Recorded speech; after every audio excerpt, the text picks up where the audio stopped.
Hi everyone, Angela Guanzini here with E4D University, and welcome to your Chairside Chat for the week. E4D Customer Support, how you and SOS make the best team. So when you call into customer support, it's really important to make sure that you follow a few guidelines for success, for time, efficiency, just all of those things. Number one, please make sure that you have a clinician in front of the cart. So if you're calling in for design assistance from support on site and somebody that's non-clinical is sitting in front of the cart because the assistant or the doctor had to move on to another patient per se, then what happens is SOS is not being utilized the way it should be, because customer support is there to help you learn. They're there to virtually hold your mouse and your hand and to teach you. So they're an extension of the basic elements course. They're an extension of the anterior course of your regional workshop.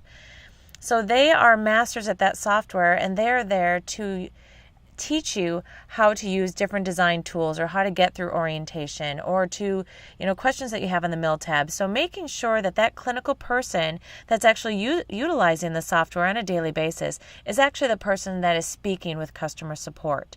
And because customer support may use an icon differently than maybe we taught you in the elements course. So make sure that you understand that just because somebody in customer support uses a different tool to adjust their occlusion or to adjust their marginal ridge, it doesn't mean that what you learned from someone else is wrong. There's no right or wrong. Icons can be used in several different ways to do different functions, and that's why having that clinician sitting in front of the cart when SOS is helping you is such an advantage, because they're going to teach you how to use a paint tool a different way than we may have taught you in the elements course. So, utilize SOS and all of their knowledge to your advantage and continue that virtual learning with support on site. So now when you call into customer support, there are certain things that we all need to know. First of all, the hours. So Central Standard Time. We are located in Dallas, Texas. Monday through Thursday, customer service is there 7 a.m. to 7 p.m. Central Standard Time. On Fridays, 7 a.m. to 6 p.m. There is no support on site on the weekends nor on major holidays.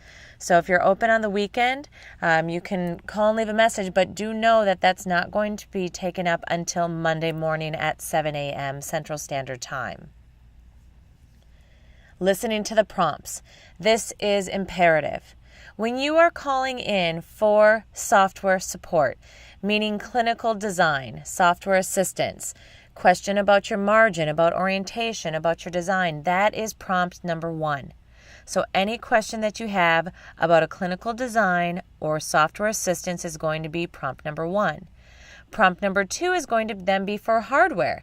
If you have a mechanical failure, something has gone wrong with your mill, something is broken on your cart, that is mechanical, that is hardware. So this has nothing to do with the software, but completely hardware. And it's important that you're sitting in the prompt when you're waiting for, if you are put on hold, that you're not in hold on hardware when you're waiting to get a question about your margin and design. Okay, so it's so important. One or two. One is software, two is hardware. Now, three is for field support, meaning unless you are employed by Henry Schein Dental and you are an equipment service technician, you will never ever select number three. So unless you are a Henry Schein employee, you are not selecting number three. Number four then is for Sky Services, meaning if you're using the E4D Sky Network for a design on site service, meaning maybe your assistant's gone for the day or you're having someone in customer support utilizing our Sky Services do your anterior design case. If you're using an E4D certified laboratory or need assistance with an STL file transfer, that is when you would select prompt number four.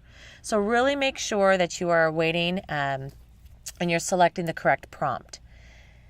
Another key to success with SOS, please be certain that your cart and your mill are actually on when you call. So you can't call in driving home on your cell phone about a question, let's say on patient number A, that you saw this afternoon at 3 o'clock and you had a question about your margin, but now the system's off. We can't help you. We cannot help you. One, you're not in front of your cart, and two, your cart's not on. So your cart must always be on in order for us to log in. And your cart must also be on for us to log into your milling unit. So we actually log into your milling unit from your cart, from that job server. So make sure that both the cart and the mill are on.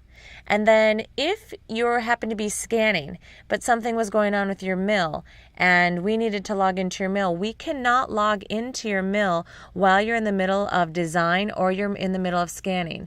So it must not be in use at that time. Keep calm and leave a message. So when you're waiting in line and you've pressed prompt number 1 for software assistance or prompt number 2 for hardware assistance, and it prompts you to leave a message, you absolutely should leave a message. Leaving a message holds your place in line so that you can then continue on and move on with your next patient or do whatever it is you need to do at your practice. So the way that it works in customer support is that when you leave a message, that means that call log is always taken first before we take another phone call. So the longer you wait on hold, we're actually going to be going in and answering the calls where people left a message. That's just the way that it works. So the call logs are answered first before we take more calls. So leave a message exactly when it asks you to. When you leave that message, give us all the detailed information. Who you are, the phone number we should call back, the name of the dental practice, the name of the doctor, where you're located, as much information as we can get from you so that we certainly can get back to you as soon as possible.